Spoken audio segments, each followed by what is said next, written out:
Hello class sixth, welcome to the class. Myself H D Mohit और ये है हमारा लेक्चर नंबर 3। मैं आपको पढ़ा रहा हूँ social science.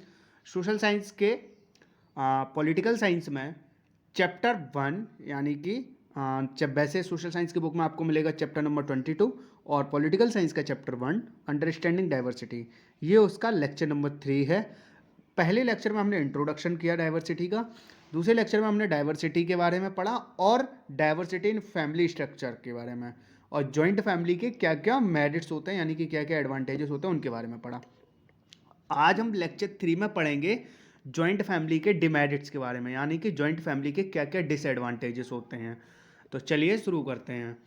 No doubt a joint family है सर्टेन डिमेरिट्स। इसमें कोई डाउट नहीं है कि जॉइंट फैमिली में कुछ डिमेरिट्स भी होते हैं। A joint family leads to disagreements and quarrels over the distribution of joint property, so a nuclear family is preferred these days. जो जॉइंट फैमिली है वो लीड करती है पहले तो किसी भी चीज़ को लेकर डिसएग्रीमेंट, फिर प्रॉपर्टीज़ के जो हमारी प्रॉपर्टी होती है उसके विवाद, उसके झगड़े होते हैं प्रॉपर्टी को लेके। सो लोग आजकल जॉइंट फैमिली को प्रेफर ना करके न्यूक्लियर फैमिली को प्रेफर कर रहे हैं। अब जैसे समझ लीजिए एक दुकान है, ठीक है। अब एक दुकान है और जिस व्यक्ति ने दुकान ली थी उसके हैं 4 बेटे। अब वो 4 बेटे आपस में लड़ेंगे कि ये दुकान मुझे चाहिए, फिर ये वो कहेगा मुझे चाहिए, कोई कहेगा मुझे चाहिए। अब एक ही दुकान को बांटोगे 4 हिस्सों में तो क्या किसी का हाथ आएगा? कुछ नहीं आएगा ना। तो कोई खुद को मांगेगा, कोई कुछ मांगेगा, तो इस चक्कर में लड़ाई झगड़े होते हैं, ठीक है। अब इन सभी लड़ाई झगड़ों से बचने के लिए लोग क्या प्रिफर करते हैं कि भाई न्यूक्लियर फैमिली करते हैं प्रेफर, ठीक है। 2, housing is a great problem for a joint family. Housing एक बड़ी प्रॉब्लम है जॉइंट फैमिली में, यानी कि घर, रहने की व्यवस्था।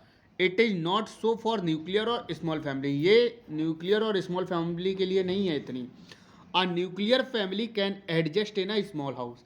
जो न्यूक्लियर फैमिली है वो एडजस्ट हो सकती है स्मॉल हाउस में। अब आप सोचिए, आपका 1250 वर्ग फुट का घर है, ठीक है। मतलब आप समझिए 1250 फिट का आपका एक घर है और जिसमें है 4 कमरे, ठीक है। अब वहाँ आपके दादाजी भी रहते हैं, दादा दादी भी रहते हैं, चाचा चाची भी रहते हैं, ताऊ ताई भी रहते हैं, ठीक है। आपके मम्मी पापा भी रहते हैं, ताऊ ताई के बच्चे भी रहते हैं, चाचा चाची के बच्चे भी रहते हैं और आप भी रहते हैं। तो आप मुझे बताइए कि 1250 वर्ग फीट के घर में आप एडजस्ट हो पाएंगे? हो पाएंगे क्या? नहीं। अगर पूरी जॉइंट फैमिली साथ रहेगी तो घर हमें चाहिए बड़ा, जैसा कि हमारे गांवों में होता है। और कितना भी घर बड़ा हो फिर भी हिस्से में 1 कमरा या 2 कमरे ही आते हैं। समझ रहे हैं ना आप बात को? तो इसलिए लोग प्रिफर करते हैं small family, nuclear family.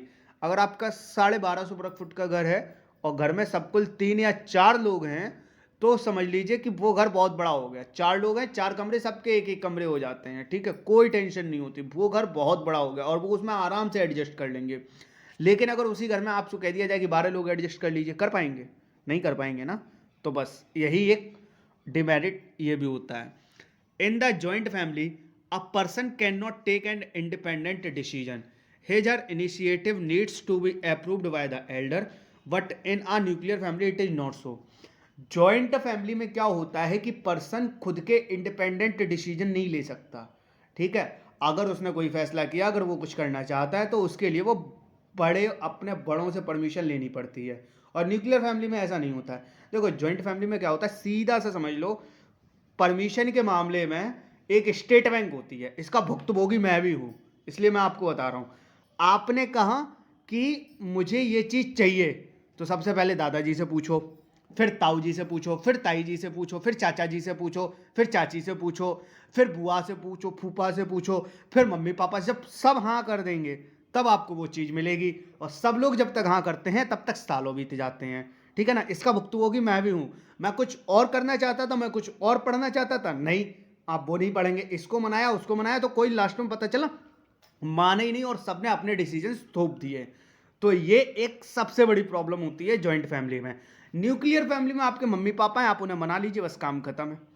Mummy papa को आपने मनाया कि मुझे ये काम करना, और मदर फादर यानी कि आपके मम्मी पापा जो आपके पेरेंट्स हैं वो अमूमन हाँ ही कर देते हैं। अगर उन्हें लगता है कि करने की कोशिश कर रहा है लड़का या बच्चा बच्ची जो भी कर रहा है तो वो कर लेगा, तो उसके लिए हाँ ही कर देते हैं। लेकिन जॉइंट फैमिली में ऐसा नहीं होता है।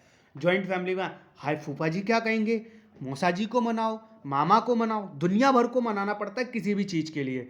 आपने एक सिंपल कह दी ना कि मुझे साइकिल चाहिए, तो वो साइकिल मिलते मिलते आपको सालों गुजर जाएंगे। मेरे साथ हुआ इसलिए मैं आपको बता रहा हूँ।